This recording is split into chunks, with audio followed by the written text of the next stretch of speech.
Hi everyone, this is Deb. Welcome to my sort of new series. I actually announced it at the end of last year, and then I don't think I did it in, well, I sort of did do it in January, but I did it for Kendra's Card Challenge. This is my 2023 Card Sketch Challenge series. And each month I'm going to be using card sketches. They could be from Call Me Crafty Owl, which is what this is, the Sheetload of Cards, and this is February, and today's the last day of February. Last month I did Kendra's Card Challenge. Actually, I don't think I made it for January. I ended up in February for that as well.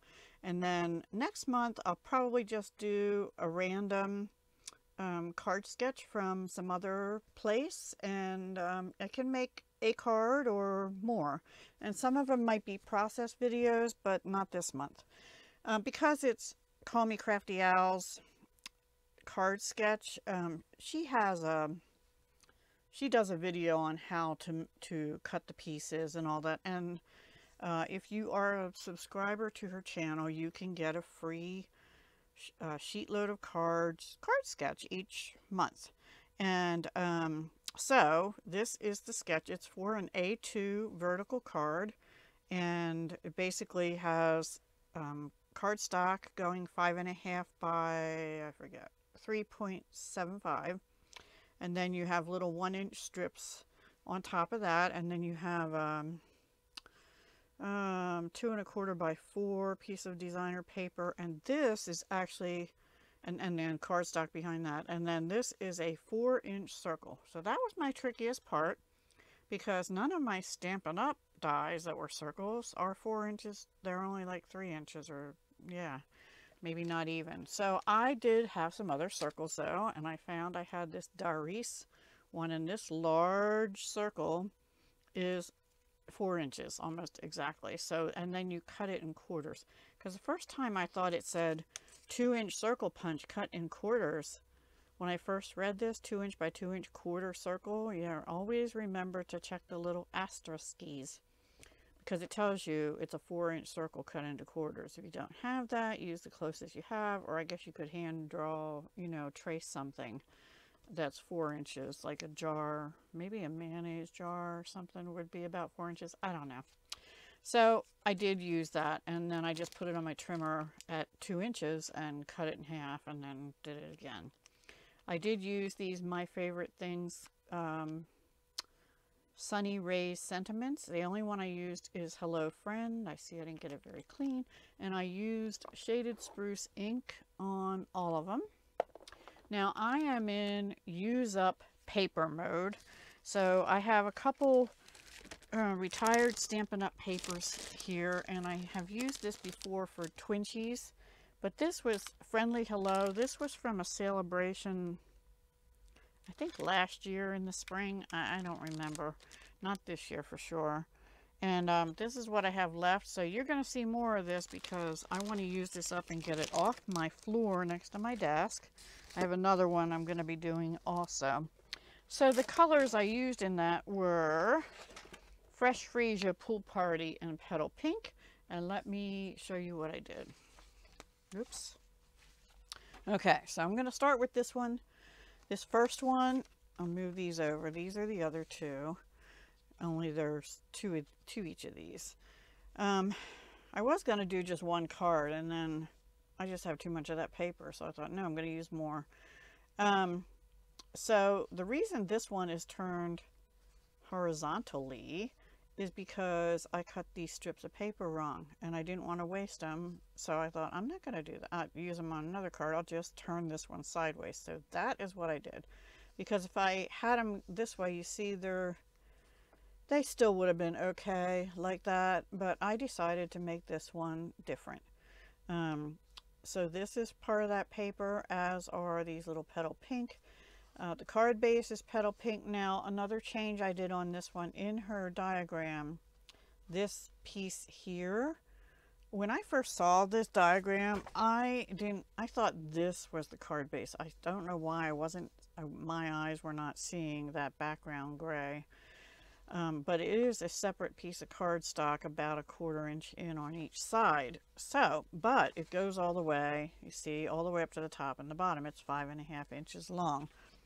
Well, I already had a piece of white cardstock cut to 5 1/4, so I decided to use that. On all of them, where that white piece is, and I used white on all of them there, I ran them through with the paper in this way, so the design would go sideways. This is a retired Stampin' Up subtle 3D embossing folder, and I love that one. And I didn't want a lot because I didn't want it to be really busy, but I just wanted to have some more texture there, so that's what I did. And I guess that's about it. On the inside of all of them, I have some papers, and I happen to have this long strip of this same paper, so I used that. So that's the first one.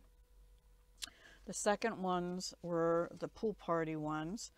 Now this one is not bumped up at all. Oh, and these gems, they're retired. They're the genial gems. That color just happens to be petal pink, and I put just 3 down here. Now she had them. This on the other cards, you can see there's space in between, but the space is covered by this one. So instead of putting them over here, I put them on the white because I felt like this needed something, and I just, yeah. So on these, I did use this color again, and I put some here and here.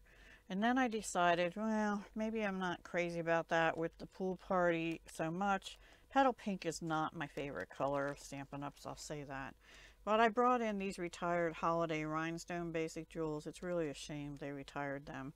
But this color is pool party, so I used some of the smaller ones, and I moved these, instead of being at the bottom up, I moved these top down, because where this one ends, this one sort of picks up and continues down this side. And then that's 6, which is an even number, so I decided to put one more there for 7.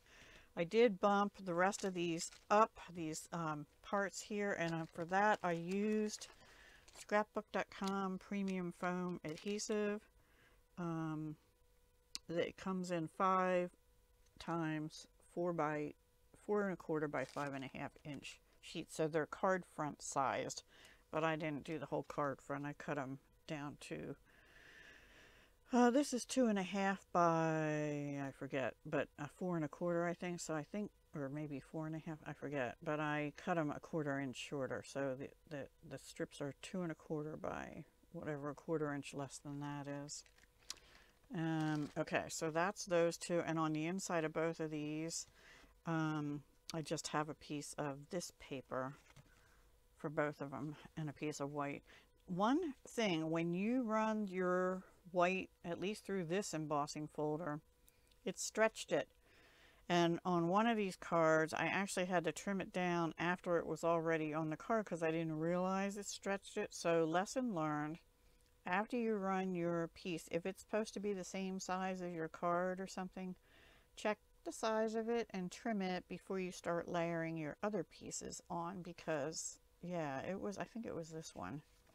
It's still a little, I don't know if you can see, it's still off the edge a little. I'm gonna have to put that, yeah, I'm gonna have to put that on my maybe I'll just use scissors. Anyway, you get the idea. It stretched it. So I learned on those, and then when I did these, I had already adjusted the background. Oops, sorry. Didn't mean to be. I wasn't swearing at you with my finger. I think these are my favorite, although I don't know. I felt like I wanted ribbon, so I put the gems only here, and those are different ones. Those are the In Color opal rounds. These are really pretty, and this light color here is the Fresh Freesia, and I had 2 packs of them, so I used just the larger ones because I tend to use the smaller ones, so I wanted to use the larger ones on these. And before I put this down, I wrapped the Fresh Freesia open weave ribbon around the back of the card, tacked it down, and then this is a fake bow just a knot basically on the front. So I think they came out pretty. So those are my cards for my series, which will be the last day of each month and I'm just calling it my 2023 Card Sketch Challenge series. It's not a collab or anything. It's just something I'm doing to force myself to look at sketches and, you know, like Kendra's, it makes 15, 17, whatever cards each month. I did not take pictures, so I didn't enter her giveaway, but I did do a video. If you missed that, I'll link that in the end screen that you can go see it. And that I think was earlier this month. Yeah, I know it was February because I missed out on January. It was like early February. So anyway, that's it for now. I'll also have a link down below to Call Me Crafty Owl's Sheetload of Cards for February video, and I'll use the hashtags here in mine as well, and as well as my own hashtag 2023 Card Sketch Challenge. So that's going to be a series, last day of each month. I hope you'll join me again in March to see what I use next month. Okay, take care. Bye for now.